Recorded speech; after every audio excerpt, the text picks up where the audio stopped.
विद्यार्थियों, नमस्कार। सबसे पहले आज का सुविचार। जब आप आराम की नींद ले रहे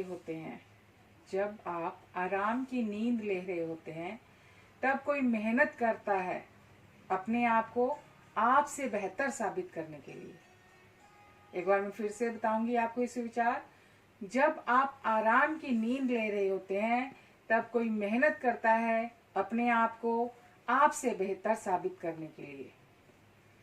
आज हम शब्द के बाद पद विषय को पढ़ेंगे। शब्द मैंने आपको अपनी पुरानी पिछली वीडियो में पढ़ाया था। इस वीडियो में मैं आपको शब्द और पद का भेद बताने जा रही हूँ कि शब्द और पद में क्या डिफरेंस है, क्या विभिन्नता है। शब्द, जैसे मैंने आपको बताया था, कमल एक शब्द है, लड़का एक शब्द है। लेकिन जब हम इन्हें एक वाक्य में प्रयुक्त करते हैं, तालाब में कमल खिले हैं, तालाब में कमल खिले हैं, तो यह कमल शब्द ना रहकर पद कहलाता है। क्यों? क्योंकि कमल अब कई व्याकरणिक इकाइयों में बंध जाता है। व्याकरणिक इकाइयों का अर्थ है कि कमल एक वचन है, बहुवचन है, स्त्रीलिंग है, पुल्लिंग है, कर्ता कारक है या क्रिया है। कई व्याकरणिक इकाइयों में वह बंध जाता है। इसी प्रकार बरगद के पेड़ के नीचे लड़का खड़ा है। वैसे सिर्फ अगर हम लड़का लिखते हैं या लड़का पढ़ते हैं तो वह एक शब्द है, लेकिन जब हम उसे वाक्य में लिखते हैं कि बरगद के पेड़ के नीचे लड़का खड़ा है, तो यह लड़का शब्द ना रहकर पद कहलाएगा। क्योंकि लड़का यहाँ पर एक वचन,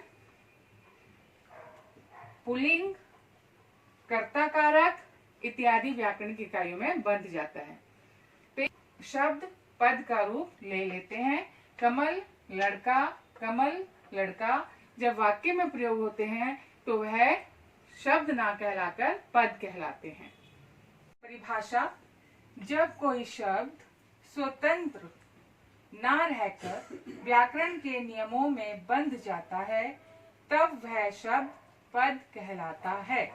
स्वतंत्र ना रहकर व्याकरण के नियमों में बंध जाता है, तब वह पद कहलाता है। जैसे कौन सी व्याकरण के नियम? कारक, वचन, लिंग, पुरुष इत्यादि। अर्थात कौन सा कारक है? कर्ता कारक, कर्म कारक। कौन सा वचन है? एक वचन, बहुवचन। कौन सा लिंग है? स्त्रीलिंग, पुल्लिंग। कौन सा पुरुष है? आदि उनमें बंधकर व्याकरण के नियमों में बंध जाता है। इस प्रकार वाक्य में प्रयुक्त शब्द ही पद होता है। यानी जो वाक्य में हम शब्द प्रयुक्त करते हैं वही पद होता है, पर वो वाक्य में प्रयुक्त हो गया इसलिए वह पद कहलाएगा। उदाहरण के लिए, लड़का खेलता है। लड़का क्या है? शब्द है, लेकिन वाक्य में प्रयुक्त हुआ तो पद हो गया। शेर दहाड़ता है, शेर पद कहलाएगा। बच्चा सो रहा है, पद कहलाएगा। राधा नाच रही है, शब्द नहीं पद कहलाएगा। क्योंकि ये सभी शब्द वाक्य में प्रयुक्त हैं, इसलिए यह शब्द ना रहकर पद कहलाएंगे। पद के 8 भेद हैं।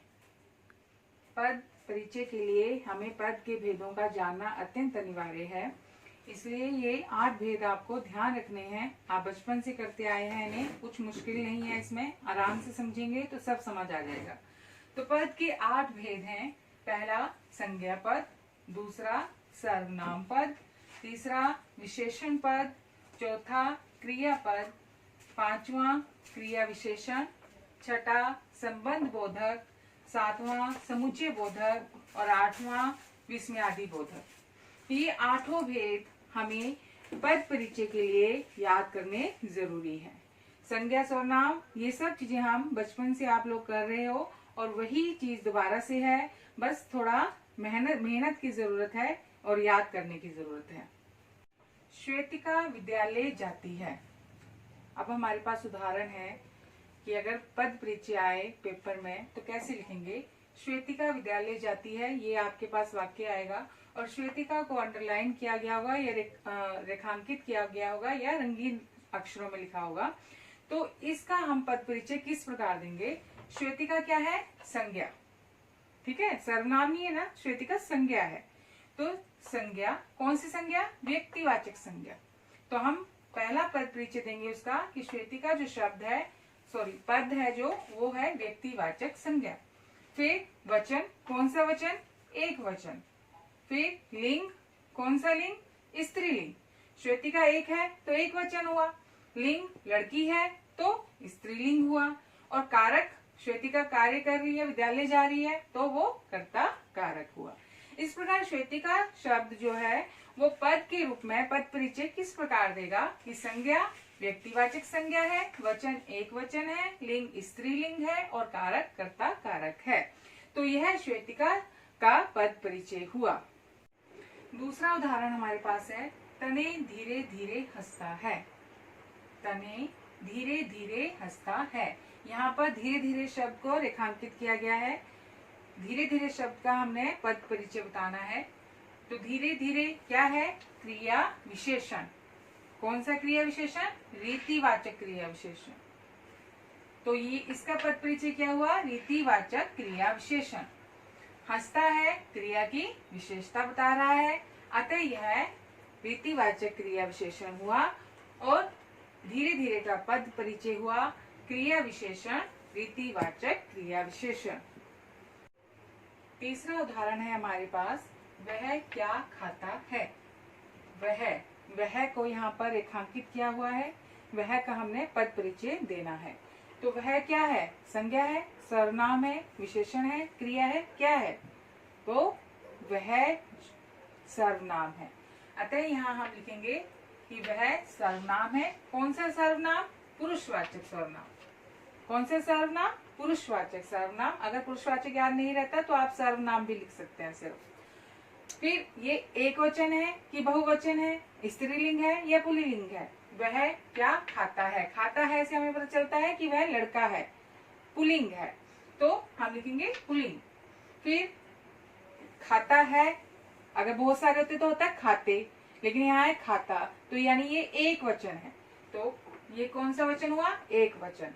और वह कार्य कर रहा है, खा रहा है, तो वह कर्ता कारक हुआ। तो वह का पद परिचय हुआ पुरुषवाचक सर्वनाम, पुल्लिंग, एक वचन, कर्ता कारक।